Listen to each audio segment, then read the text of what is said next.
10. Security legislation. The word security, as it applies to the economic, social, and emotional relations of human beings, has crept into our thinking and living in the past few years with tremendous rapidity. Now, through an orderly plan of legislation termed the Federal Social Security Act, its application has broadened, and by means of legal protection an attempt has been made to substitute a feeling of safety and assurance in place of the fear of unemployment, apprehension for a dependent old age, and certain distresses of childhood. If we say that social legislation relates to specific laws which affect the happiness and welfare of individuals by bringing about a better adjustment of the conditions under which they are living, then this act initiates a program which shows great progress in social legislative planning and which affects millions of men, women, and children. This program represents a great change in the thinking of the American people. The Depression, following the World War, which threw millions out of work, placed little value on the unemployment of older men,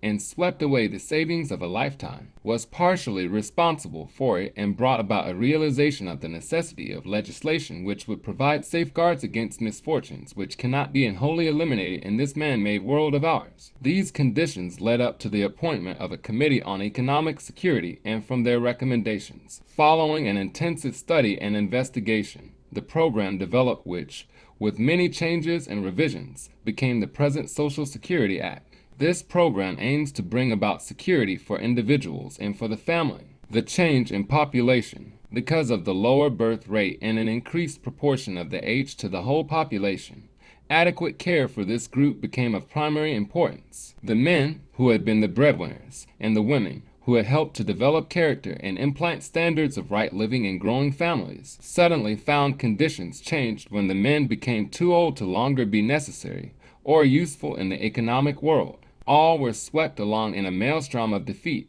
insecurity, and dependence upon children or relatives scarcely able to help them, or upon the public relief rolls. In 1890, only 3% of the total population were 65 years of age or more, but by 1930 this group had increased to 5.4%. In 1890, only 26.2% were not gainfully employed, but by 1930 this number had reached 41.0%, and by 1934 750,000 of aged people were on relief. Protection for the aged. The security legislation provides two types of protection for the aged in its program. These are federal aid to the states for old age assistance, or pensions paid on a matching basis with the states, and old age insurance, or benefits on an annuity basis paid entirely by the federal government. There were precedents for the system of grants and aid under which the first type of assistance is administered, for there had been federal land grants and grants to promote higher education. There had been also grants to the states on a matching basis for fire protection, agricultural expansion, vocational education, and highway construction.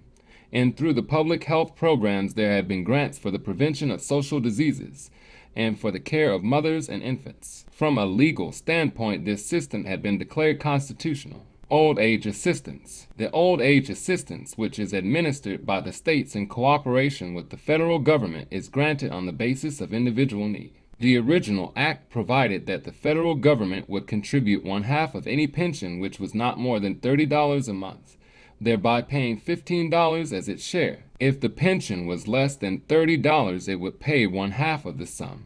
But if more than $30, the state had to pay the difference between $1.05 and the total amount paid. The amendment of 1939 does not specifically change the amount of assistance given to needy aged persons, but increases the amount which the federal government will pay toward the cost of this assistance. The share of the federal government may now be up to $20 of each $40 paid to an individual, instead of up to $15 of each $30 paid by the state, as previously provided.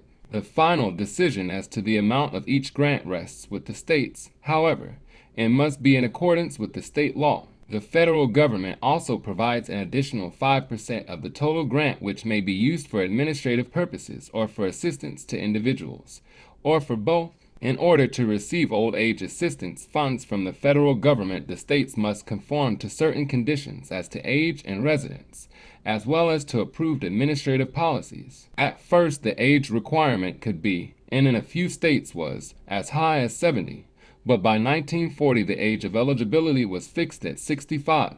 If it is lower than that, the government will not contribute. Individuals who wish to have this assistance must be living in private homes or private institutions, with residence in the state for 5 of the 9 preceding years, and with 1 year of continuous residence preceding the application. The states must have plans which are statewide and are mandatory and must furnish the required proportion of the funds. The responsibility of the local community is stressed, and part of the financial burden may be transferred to other subdivisions of the state. But the state must retain the responsibility for administration and supervision, either directly or indirectly, through its smaller governmental units. The states must accept the approved methods of administration which the Social Security Board requires and must report to that board. If a state collects funds from the estate of a person who received a pension, these must be shared equally with the federal government.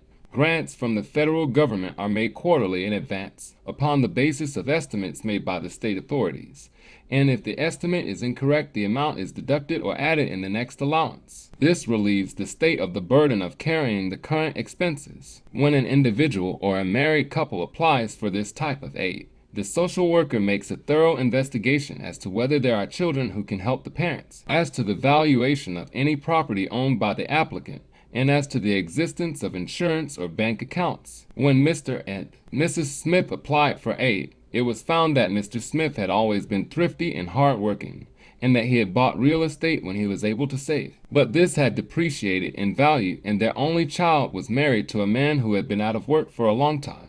A careful checking of the income and needs of the couple showed that they should have an old age assistance grant, old age benefits, along with the plan of assistance grants to the needy aged is the other form of protection, namely old age insurance benefits, which are paid directly to the individual by the government, not on the basis of need but on the basis of the individual's work record. The intention is to prevent future dependence of the aged who are in the low-income groups. This is contributory while the other is not contributory, and it represents a long view ahead, while old age assistance takes care only of the emergency. The concept of old age insurance is not new, as efforts were being made by the middle of the 19th century toward a workable non-contributory plan in at least 3 foreign countries. Such a plan has existed in Germany since 1891. Since the World War, 15 countries, including France, Great Britain, and Italy, have established a contributory old age system. In these countries, the coverage is more inclusive, sometimes including agricultural and domestic workers,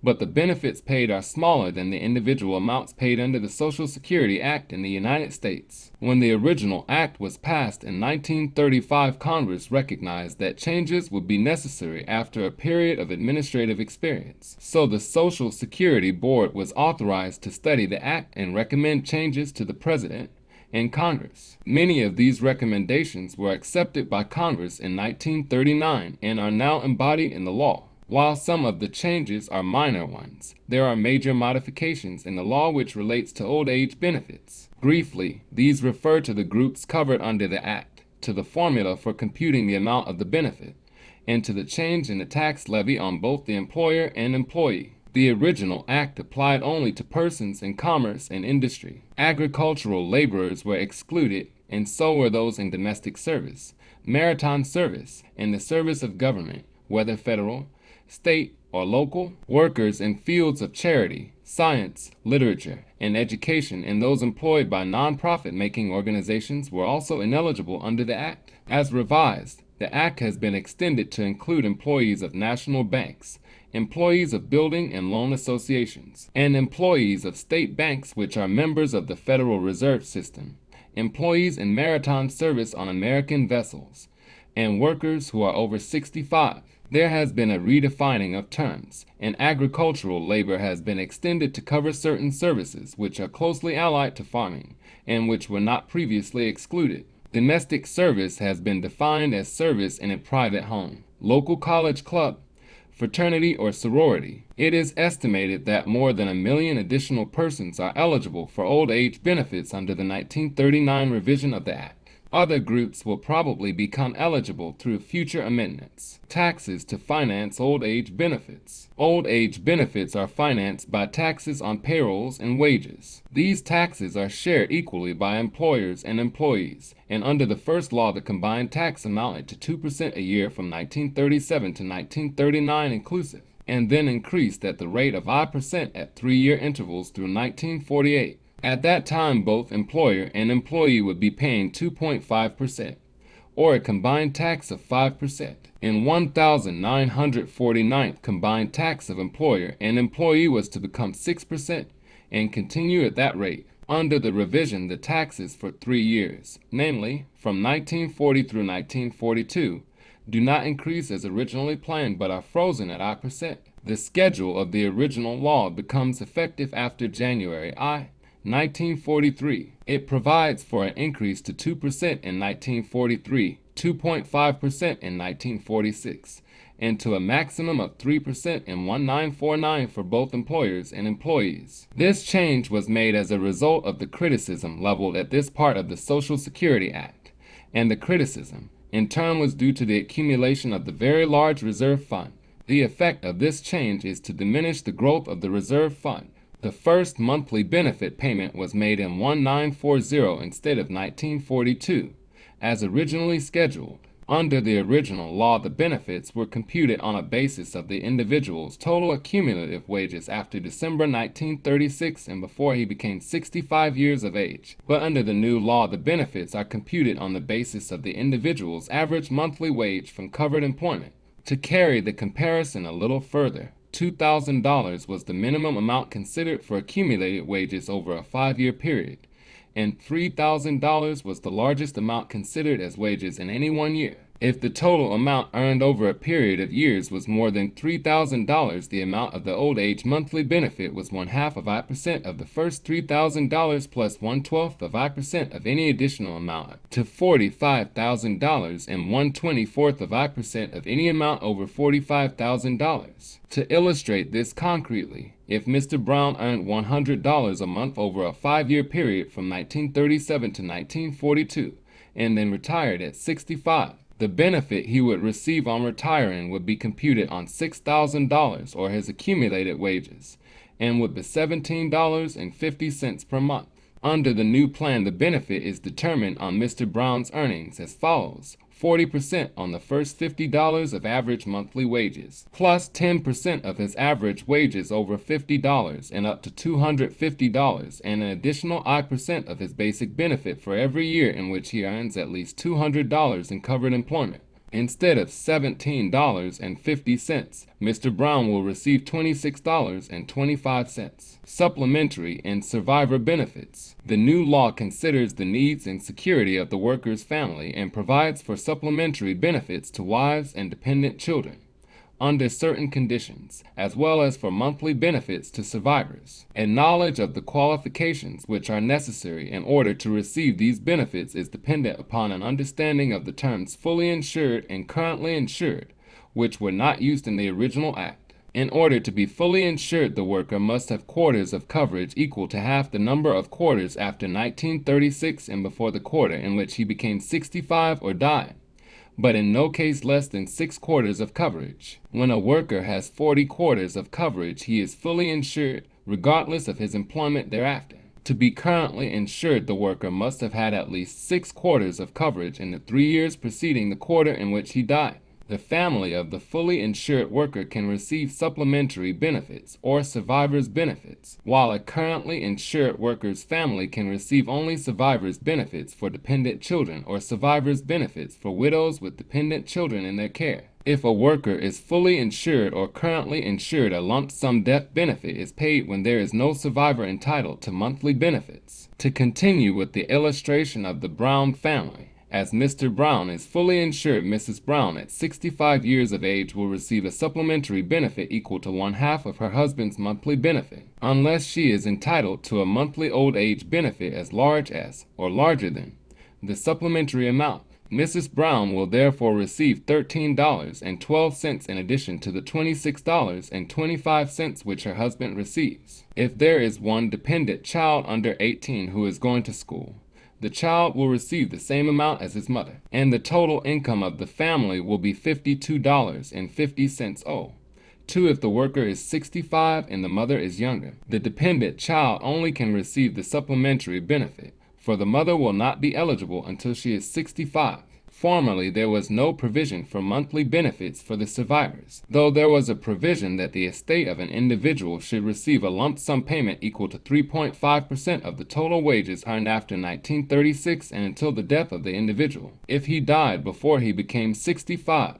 Under the present rule, if a qualified worker dies after 1939, the widow, if she is 65 or if she has children dependent on her, will receive a monthly benefit of 3/4 of the worker's benefit rate.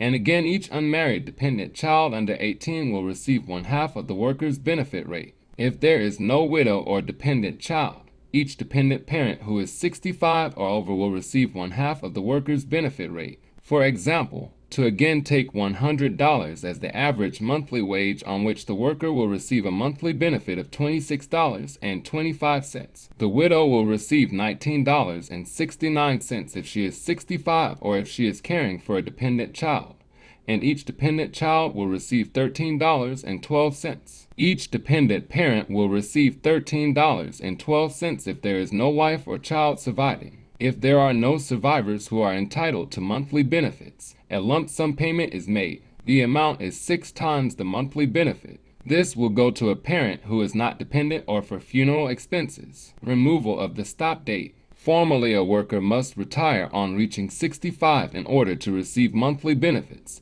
and anything he earned after that time could not be counted toward benefits. But now a worker may work after he is 65 and continue to build up wage credits and increase the amounts of the benefits he will receive when he retires. Many who received a lump sum payment before the act was changed could still qualify under the amendments for monthly benefits beginning January 1939.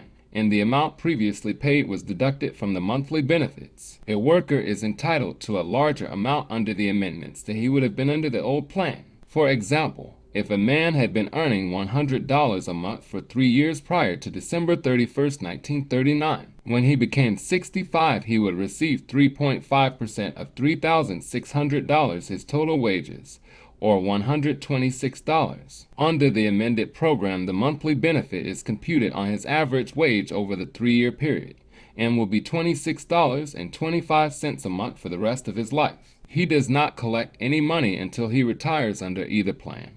Though if he is not working in covered employment but is earning $15 a month or less, this does not count as working. The minimum monthly benefit which an individual can receive is $10, but if the total benefit payment of a worker and dependents is more than $20, it cannot exceed 80% of his average monthly wage, or twice his primary insurance benefit, or $85, whichever is the least. $85 is the maximum monthly benefit. Insurance fund. Instead of the old age reserve account set up in the Treasury, there is an old age survivors trust fund.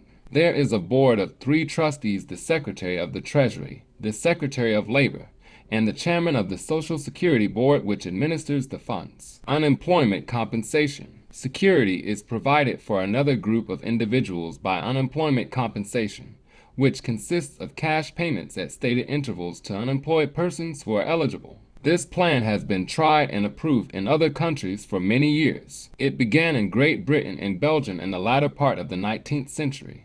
And the first manifestation was through trade unions, which provided regular allowances for those persons who became unemployed. This idea later spread to other countries, and municipalities in Switzerland and France began to supplement the allowances which were paid by the trade unions. Finally, about 25 years ago, Great Britain developed a system of compulsory unemployment insurance, which has been taken as a basis for most of the systems which have subsequently developed. The aim of the Social Security Act is to set up a system of unemployment compensation in the states and to administer this in cooperation with the federal government.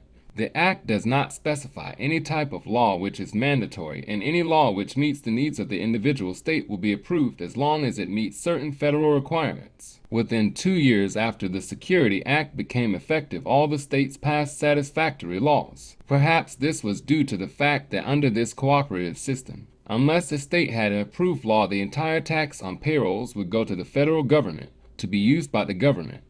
and would not be available for unemployment benefits. The underlying principle of this compensation is that in good years, provision should be made for times of unemployment.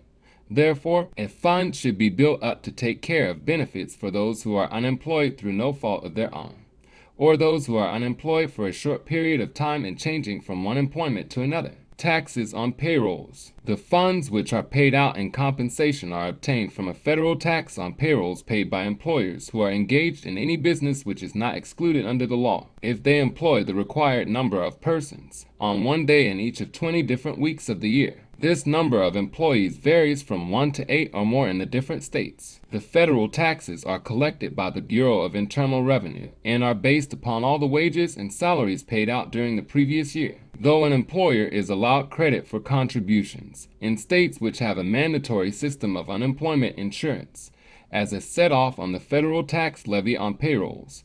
This credit cannot exceed 90% of the federal tax. This really means that if the state has an approved law, the state taxes will be credited against the federal tax up till 90% and will not be an added burden on the employers. Coverage. As an old age insurance, certain people are excluded, and under the original act, individuals employed in agricultural labor, domestic service in private homes, shipping on both American and foreign vessels, in service for the federal, state or local government, and in religious, charitable, educational, and nonprofit organizations were excluded. The coverage has been extended so that employees in national banks, building and loan associations, and certain other organizations will now be covered if the states wish it.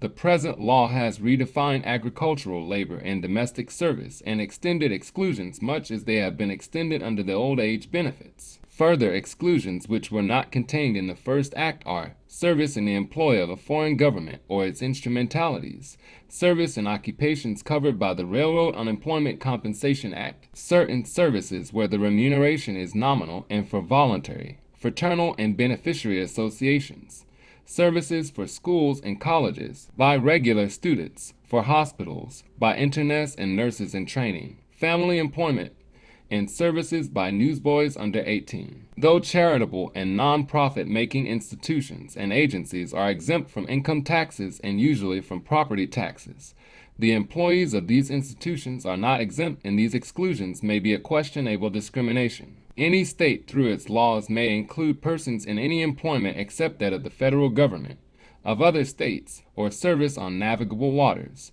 but in the beginning most states have followed the exemptions of the federal law. Federal and state laws. There are advantages to employers and to the states in this cooperative plan with the federal government.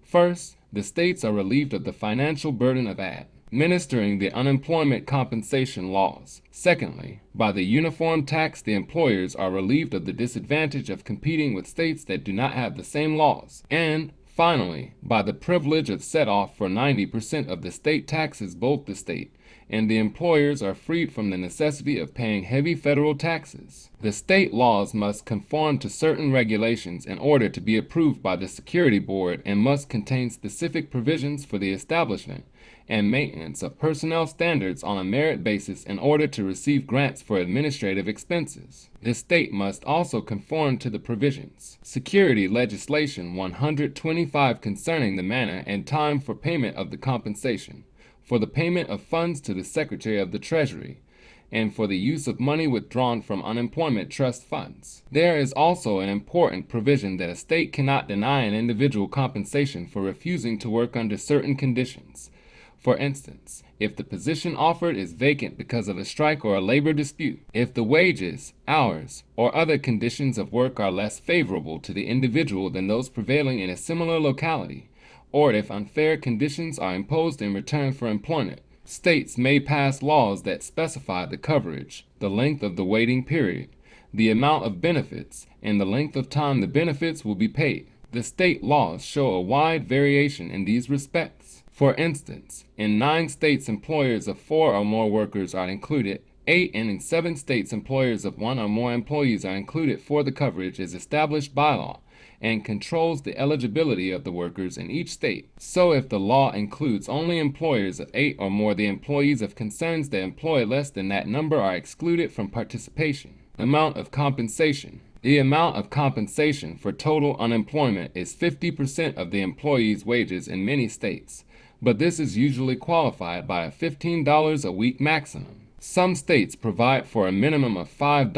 or $7.50 a week, and a few states place the minimum as low as $3. Under most state laws, partial unemployment benefits will be paid when the weekly wages for part-time work are not greater than the benefit rate for total unemployment. Waiting periods. In some states, 2 weeks of partial unemployment are counted as 1 week of total unemployment, but most states require the same waiting period for partial as for total unemployment benefits. In both instances, it is cumulative and does not have to be continuous, but may be for interrupted periods during the year and usually amounts to 3 weeks. Illness is a bar to the unemployment benefit because in that case, unemployment is due to inability to work. Likewise, if a worker is discharged for misconduct, some states pay no benefits. In others, the waiting period is increased. The benefits are paid for a definite period, varying from 12 to 20 weeks of the year. A few states provide for continued benefits on the basis of the length of employment, though the usual policy is that the benefit is limited in ratio to the length of employment, as 1 week of benefit to either 3 or 4 weeks of employment during the preceding year or 2 years. In New York State, it is 1 week of benefit to 15 days of employment. Payment controlled by state laws. In order that the reserve fund may accumulate, the Act provides that benefits shall not be paid until 2 years after the contributions are begun under the state law. So the time of the first payment varies and is dependent upon the time when the state law became operative. Wisconsin in 1934 was the first state to pass a mandatory unemployment compensation law, and benefits became payable in July 1936. Plans are further varied in different states as to the burden of taxes. In some states, the burden of taxes is entirely on the employer, while in more than half the states the contribution is shared by the employee paying a smaller percent than the employer, usually percent, which is deducted from the wages by the employer. This is the method in effect in practically all European countries. Federal employment offices. Federal employment offices have been established to assist in administering this law, and any individual who is unemployed is expected to register immediately with the federal office. This office will arrange for payments during the waiting period and will assist the individual to contact a new job. Protection for other groups. Besides protection for the aged and the unemployed, the Social Security Act provides safeguards for children and those handicapped physically or otherwise. This is done by means of aid to dependent children, maternal and child health services, aid to crippled children, child welfare services, especially in rural areas, vocational rehabilitation, aid to the blind, and extension of public health service. All these services relate to the family and affect the security and welfare of the child as the most important member of the family in a positive way by the provisions for health, education, and adequate employment of the parents, and in a less obvious manner when funds which should go for the care of children are used to help aged relatives. Aid to dependent children. In future planning, the welfare, health, and development of the child becomes a joint responsibility of parents, community, and state and federal government. The concepts that the best place for a child is his own home, and that a mother's care is worth more to her family than her contribution from work outside the home have gained recognition through the years, so that many states have passed laws providing for mother's aid or mother's pensions. The first laws putting this into effect were passed in Illinois and Missouri in 1911, and by 1934 there were only 2 states that did not have a mother's aid law. 5, while aid was at first limited to families in which the father had died. The law of 21 states had made it available to families in which the father had deserted, had been imprisoned or divorced, or was physically or mentally disabled. Actually, a large percentage of children cared for under the provision were the children of widowed mothers. In the words of the law, under the Social Security Act, a dependent child means a child under the age of 16 who has been deprived of parental support or care by reason of the death, continued absence from home, or physical or mental incapacity of a parent. This is the definition that will probably be accepted in most states, though it is not essential for the receipt of federal aid. Allowances for the support of the family before the passage of the Security Act were small and inadequate in many states, and the administration of the aid was not uniform. Some states had excellent systems, but in others the benefit to the recipient was questionable as it was permissive rather than mandatory. The expense was borne largely by the county rather than the state, and in some counties no grants were made, though the group that was eligible had increased during the Depression. Individual states had been wholly unprepared to meet the need and discontinued aid for lack of funds. The situation was made more serious by the fact that there were children in about 40% of the families on relief. By means of aid to dependent children under the Social Security Act, standards of administration have been raised through supervision, and allowances have been increased to meet the minimum needs of the family. By the terms of the Act, aid to dependent children can be given to a child who is living with his father, mother, grandfather, grandmother, brother, sister, stepfather, stepmother, stepbrother, stepsister, uncle, or aunt in a place of residence maintained by one or more such relatives as his or their own home. Many times families who are receiving mother's aid under the old state laws now have an increased appropriation through the Security Act under aid to dependent children. For instance, Mr. C, who had always been a good provider, dropped dead in 1932, leaving 5 children, the oldest of whom was 12 years old. The mother tried to live with some of her relatives for a time and contributed to the family income by working outside the home. This became too much for her, and she was granted an allowance which enabled her to have an apartment and to stay at home with her children. The mother's aid visitor helped her fit up her new home and make out her budget. She also planned vacations for the children and arranged for necessary medical attention. She has kept in touch with the children in school and has seen the oldest boy graduate and go into a CCC camp. This friendly service on a casework basis continues on a co-partnership basis, with the visitor acting as the agent of both the federal government and the state. The federal government pays to the states which have satisfactorily filled the requirements a sum equal to 1/2 of the total amount expended to the families, but the sum paid for each child must not exceed $18 a month for the first child and $1 a month for the other children in the family. The government also pays 1/2 the cost of administration. The plan, to be acceptable, must be mandatory in all subdivisions of the state. Provide for financial participation by the state and for a state agency to administer or supervise the administration of the plan. The Social Security Board requires certain methods of procedure. No state plan shall deny eligibility to any child who has resided in a state for a year preceding the application, or whose mother has resided in a state for 1 year before the birth of the child born within the year preceding the application. No state which has refused a claim with respect to a dependent child can deny an opportunity for a fair hearing. The original plan was to have aid to dependent children under the supervision of the Children's Bureau, which has the supervision of other services to children, but it was finally placed with old age assistance and unemployment insurance under the Security Board. It will be seen that the federal government will contribute only $9 as a maximum in the case of a dependent child, while it will reimburse 1/2 of the maximum of $40 a month to persons entitled to old age assistance. It seems unfortunate that dependent children do not receive a larger grant. Services for children. 3 programs of federal and state participation were placed directly under the supervision of the Children's Bureau of the Department of Labor, and this bureau was given the responsibility of working out plans of operation and administration relating to maternal and child health services, services for crippled children, and child welfare services. In all of these groups, particular emphasis is placed on programs which are to be carried on in rural areas, because in many states such services were lacking entirely or the need was inadequately met through state or private agencies. Maternal and child health services. Maternal and child health services relating to mothers and infants are a revival of the Shepard-Towner Act, which was in effect from 1921 to 1928 and was accepted in all but 3 states. During the time of its operation, infant mortality was reduced, but the rate of maternal mortality was not lowered perceptibly during the 7-year period. Most states were not able to carry on a constructive program, as indicated by the record that 23 states had less than $10,000 for maternal and child health work by 1934. 14 states had less than $3,000, 14 states between $10,000 and $30,000, 6 states between $30,000 and $50,000, and only 1 state had more than $50,000. There was a general lack of clinics and public health nurses in rural areas. The Depression had a devastating effect also on children of preschool age and the adolescent group.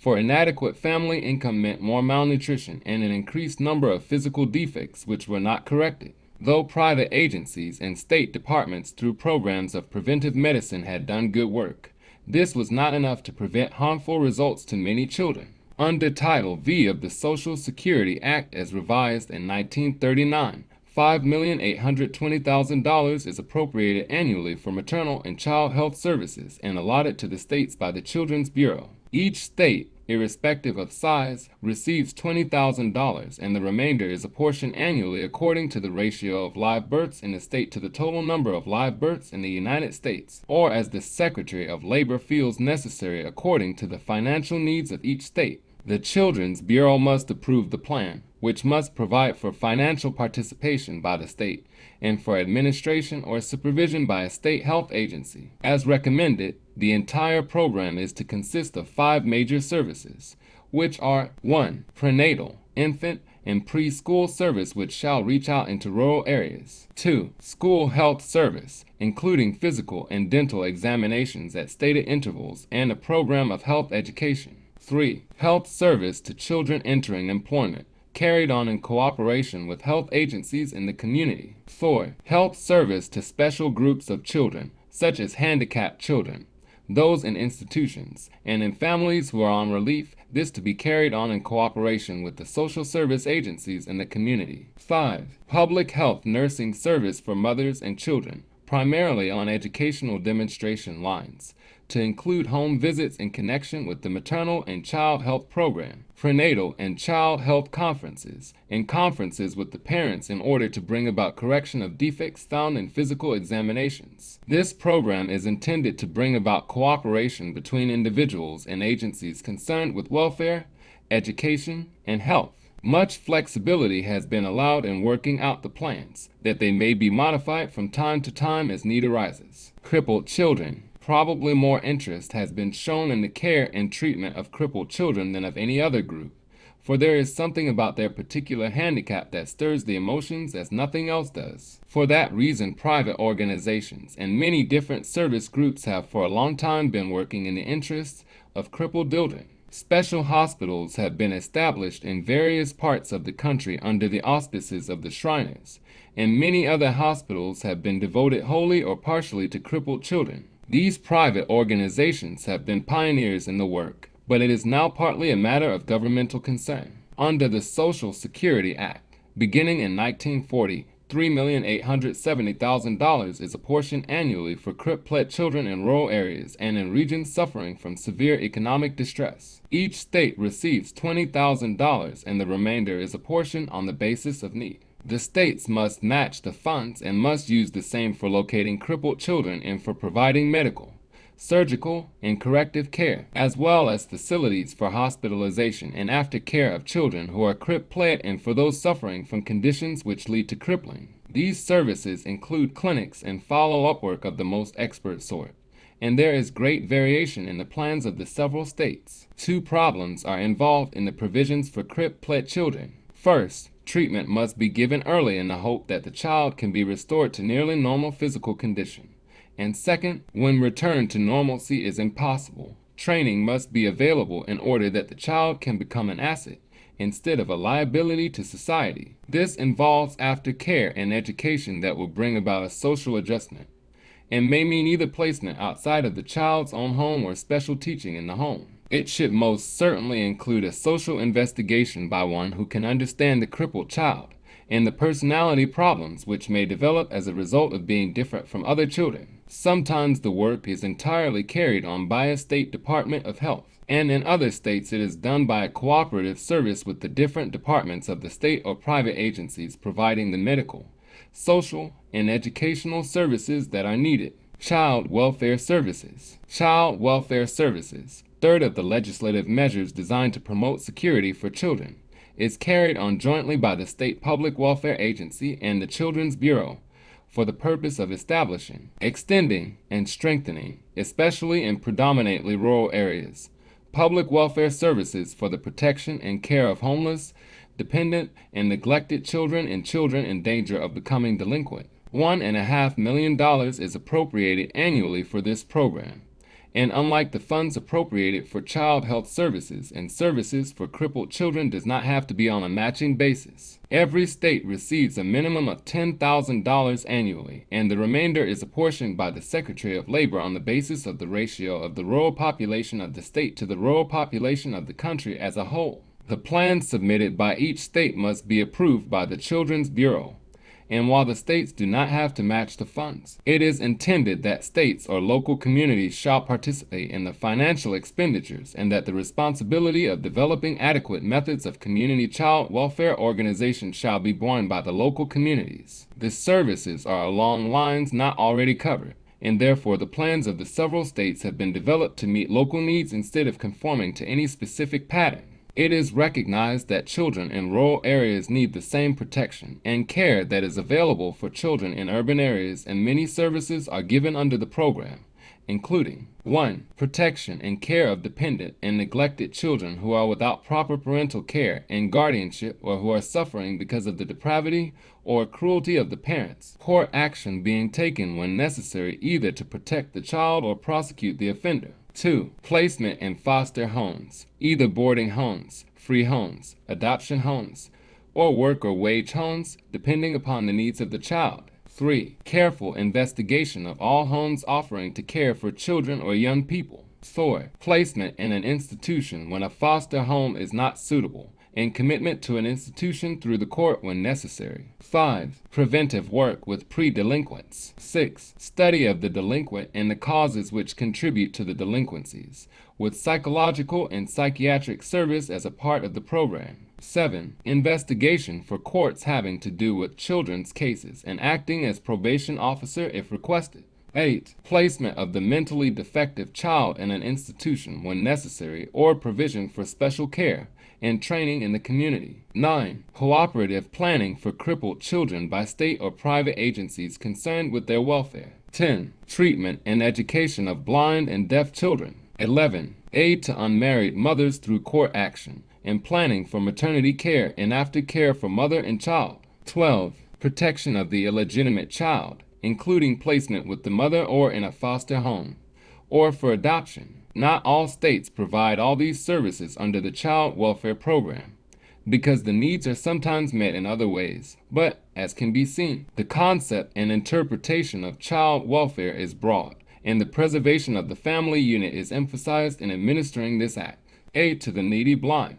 Aid to the needy blind is administered by the Security Board, grants being made to the states as an old age assistance. 26 states had laws providing for allowances to the blind when the Social Security Act was passed, but Massachusetts and Connecticut were the only ones having provisions which enabled them to qualify for federal aid at once. The Act provides for administration by a state agency, financial participation by the state, and application of the program to all parts of the state. No one is eligible for aid if living in an aunt's house, and no person can receive more than $20 a month from a federal grant or both old age assistance and aid to the blind, as 40% of the blind are over 65. This is much the same group who are eligible for old age assistance. As there is no federal age requirement, the state laws prescribe the minimum age, which varies from 16 to 60, though in most states it is 18 or 21. The states decide who may receive the grants, but if federal funds are used, no state can require more than 5 years residence in the state during the preceding 9 years or more than 1 year of continuous residence immediately before the application.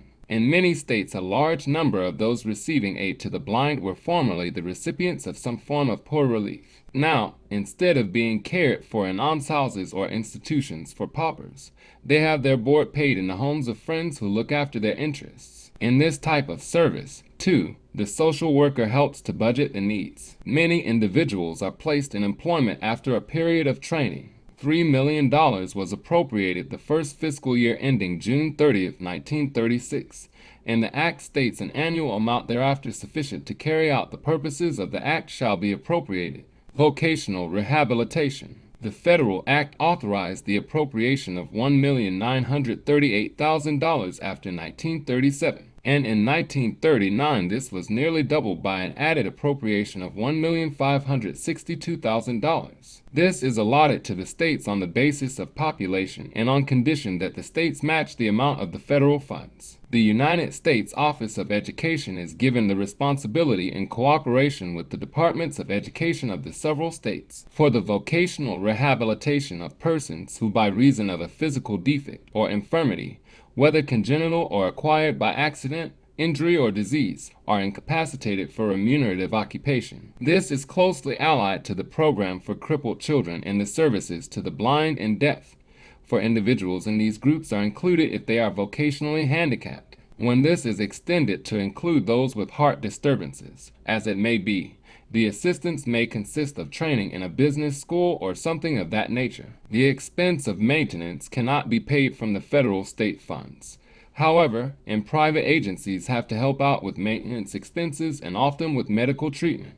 Both are essential, and because of a financial deficiency, this service is not completely carried on by the joint public funds. Placement is a part of the Vocational Rehabilitation Service and is brought about through the State Public Employment Bureau. Further health services. In addition to the appropriation for maternal and child health service, there is another provision in the Act having to do with the important question of the health of millions of families and individuals who, because of illness, may become beset with fear and insecurity. Since 1799, the Federal Public Health Service has been working to control epidemics, establish quarantine regulations, and collect data in order to prevent the introduction and spread of contagious diseases. By 1912, powers had been broadened by legislative acts to include laboratory stations where scientific methods of disease prevention had been studied. The Security Act by the latest revision provides for an appropriation of $11 million annually for the purpose of assisting the states